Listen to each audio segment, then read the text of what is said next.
Oi, oi, oi, pessoal! Hoje a gente vai falar sobre a leucodistrofia.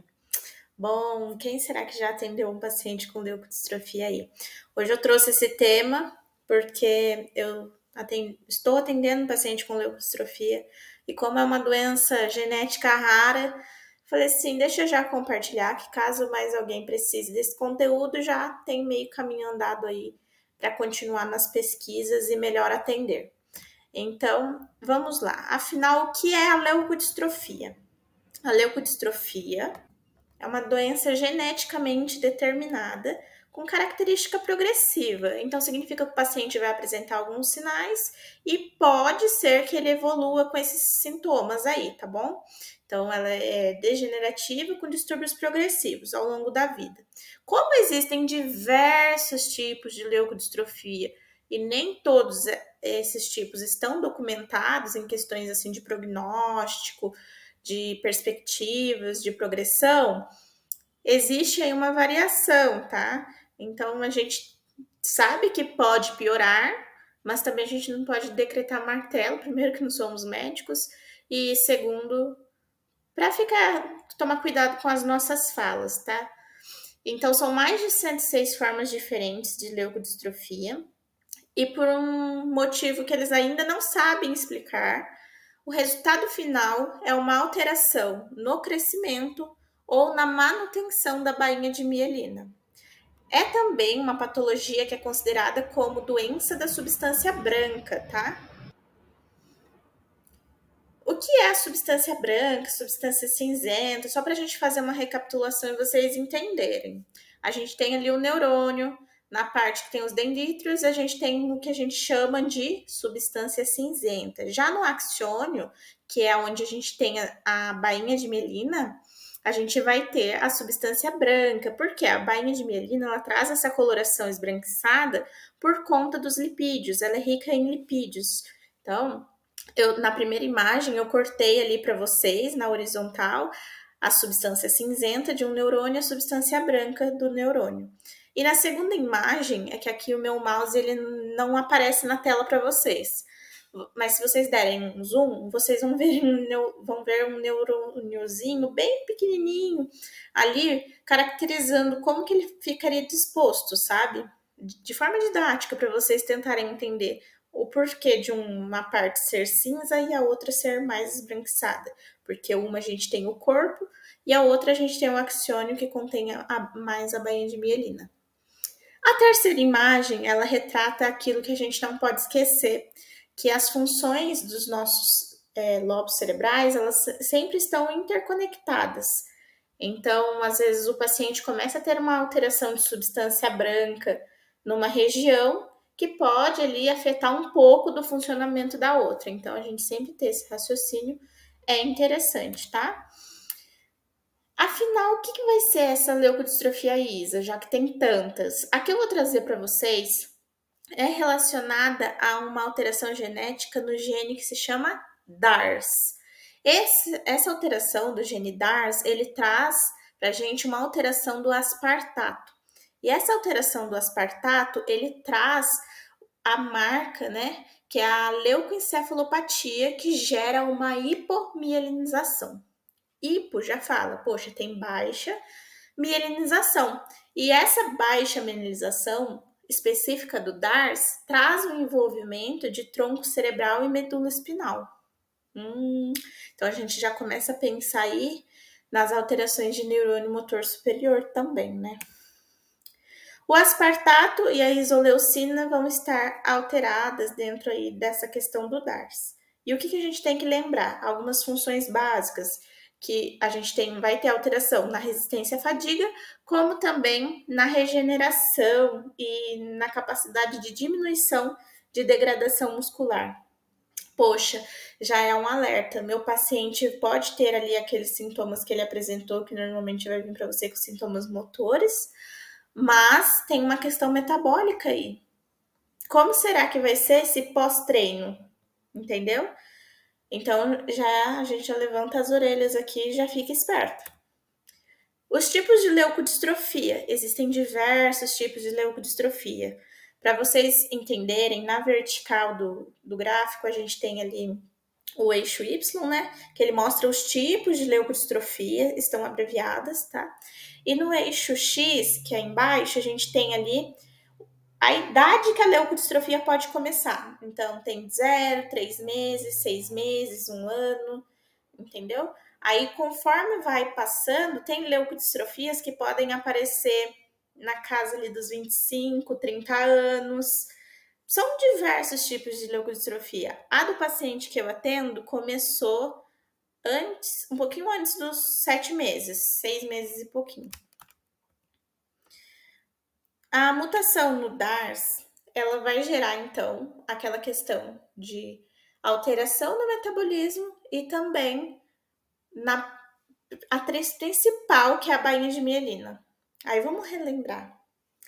A bainha de mielina, ela tem ali como se fosse uma ilustração didática, como se fosse um isolante elétrico do impulso nervoso, tá? Então, ela reveste o axônios para acelerar os impulsos, para que eles passem de uma forma eficiente. Se eu tenho a diminuição dela, como consequência, eu vou ter a diminuição da eficiência da propagação desse impulso. Então, vamos tentar deixar um pouco mais concreto isso? Aqui a gente tem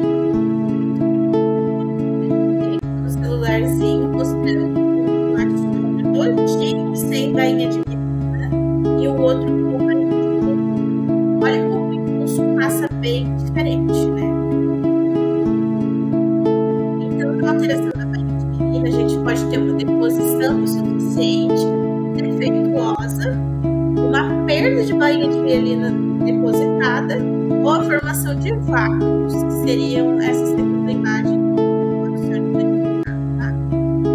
Então, ao invés dela ser um super flash aí na produção dos impulsos, ela fica um pouco mais danificada. E as consequências motoras, Isa? Você falou que é substância branca, né? O que tem a ver com uma paresia, com o paciente apresentar uma paresia? É aí que está toda a relação do feixe que nasce o trato córtico-espinal, porque é ele que origina ali daquele primeiro neurônio motor. Então, se a gente tem uma lesão, uma alteração nessa região, consequentemente, a gente vai ter as consequências motoras. E aí vem a espasticidade, que gera a tríade ali de hipertonia, hiperreflexia e clonus. A paresia, que é a ausência parcial de contração muscular, de força muscular. E o nistagmo também aparece. É comum que o olho fica assim, ó, tremendo. Por quê? Porque tudo que está relacionado a controle motor, voluntário principalmente, está suprimido, está lesionado. Então, entra uma questão de muita hiperreatividade às coisas. Tem uma explicação muito boa do Rogério, que eu acho que se você é fisioterapeuta já deve ter visto o canal dele, que é sobre a associação do neurônio motor superior e neurônio motor primário, desculpa, ser a mãe e a medula ser a criança hiperativa. A criança hiperativa quer bagunçar a todo momento, mas a gente sempre tem um comando superior suprimindo essas respostas. Então ele fica quietinho. Mas quando aqui tá machucado e ela se ausenta, lá embaixo a criança começa a querer colocar tudo muito bem agitado, descoordenado, e aí que surge a hipertonia muscular, que ao invés de ter um tônus normal, ele tá aqui, porque tem muita ação ali que não está sendo suprimida, é uma perda de inibição suprassegmentar. Tem a hiperreflexia, né? Se você gera um estímulo naquele arco reflexo, ele vai e responde de uma forma bem forte. Por quê? Porque eu não tenho ninguém aqui barrando aquela ação. E o clonus é a mesma coisa. Por conta do estiramento, ele gera aquelas contrações involuntárias, tá? E um sinal de progressão que os artigos trouxeram para alguns tipos de leucodistrofia, não especificamente o da DARS, porque ela não é muito documentada em termos de reabilitação, é a questão do aumento da espasticidade, nistagmos e aparesia, tá? É um sinal que pode estar piorando o quadro. E o que mais poderia acontecer, já dei um spoiler aí, são os distúrbios do sono, dor atrelada à espasticidade, a gente não pode esquecer que pode acontecer, tá? Além da espasticidade, pode evoluir ali talvez para uma distonia, que já é uma alteração de tônus mais brusca, né? Alterações comportamentais, até porque o nosso cérebro não é responsável só por questão motora e sensitiva. A gente tem que parar de pensar só assim, nós como os fisioterapeutas, tá? E estar atentos às outras questões. Mioclonias, que são aquelas contrações musculares involuntárias, as convulsões, que podem se gerar ali as epilepsias, e distúrbios de linguagem e comunicação. Eu esqueci de colocar aí, mas também tem a questão auditiva. E qual é a influência da fisioterapia? O nosso corpo vai reagir à demanda. A gente pode associar um paciente acamado. Se a gente deixa ele acamado, o corpo vai responder a isso. Ele não vai produzir massa muscular, ele não vai produzir osso, ele vai querer ficar ali no basal, de boa, tranquilo. Agora, se a gente tem a fisioterapia que está ali estimulando, falando para o corpo, vamos lá crescer músculo, vamos lá depositar cálcio nesse osso, vamos lá melhorar essa circulação, com o exercício, aí ele vai responder, porque ele precisa, assim, de um certo carinho, né, gente? Então, essa é a influência da fisioterapia, porque por mais que exista ali um medo do metabolismo, né, que tá alterado nessa regeneração muscular, e na questão da bainha de mielina que tá ruim, a gente fica com medo de dar demanda para esse paciente, né, demanda motora, para ver como ele vai responder. Mas a fisioterapia, ela entra aí num papel importante, porque a gente pode deixar parado, tá? Se parar, é pior. E onde nós estamos, nós não temos nenhum consenso específico de tratamento, tá? Em questões de reabilitação.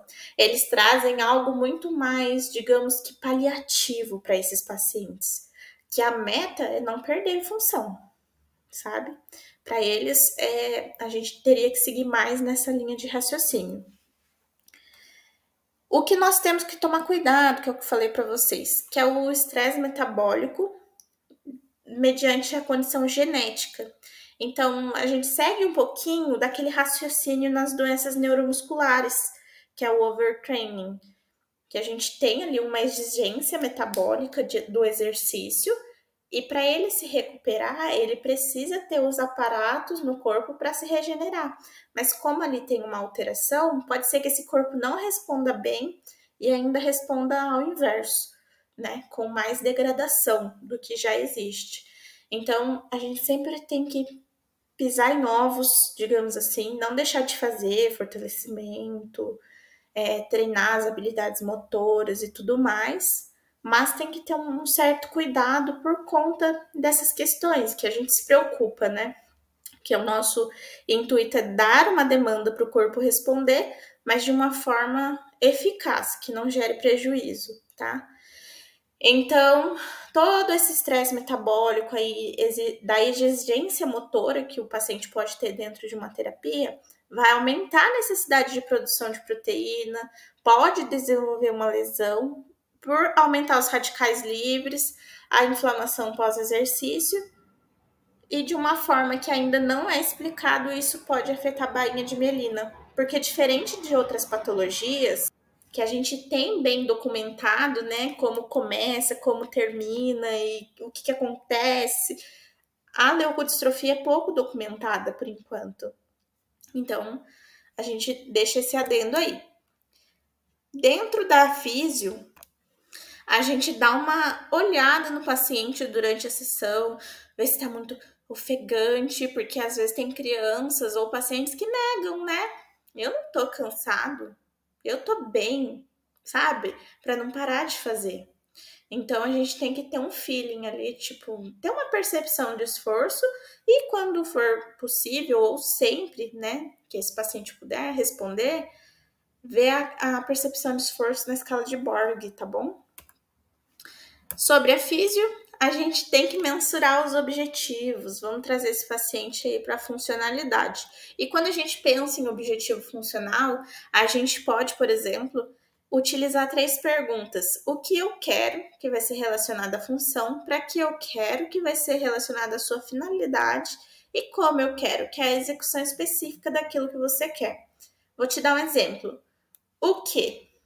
Subir e descer escada. Para quê? Subir e descer escadas para trocar de sala na escola, que na escola dele tem escadas, por exemplo. E a execução específica, com apoio do corrimão ou com apoio de terceiros. Então, você consegue destrinchar o seu objetivo de uma forma mais funcional. Eu gosto de repassar esse conhecimento porque é algo que eu aprendi lá no aprimoramento e eu acho muito prático, para a gente poder até depois elaborar dentro dos exercícios. E isso vem junto com a queixa funcional, tá bom? A queixa trazida pela família e do paciente. E constância, profissionalismo, dedicação nunca vai faltar. Se vocês puderem contar comigo em questões da físio, eu gosto bastante de estudar. É algo que é meu hobby. Passar também o que eu sei para vocês. Contem comigo. E me acompanhem no Instagram. Vou deixar o link aqui para vocês. E todas as referências estão aqui. Muito obrigada. Até mais. E deixe comentário aqui se vocês quiserem algum tema específico para a gente abordar.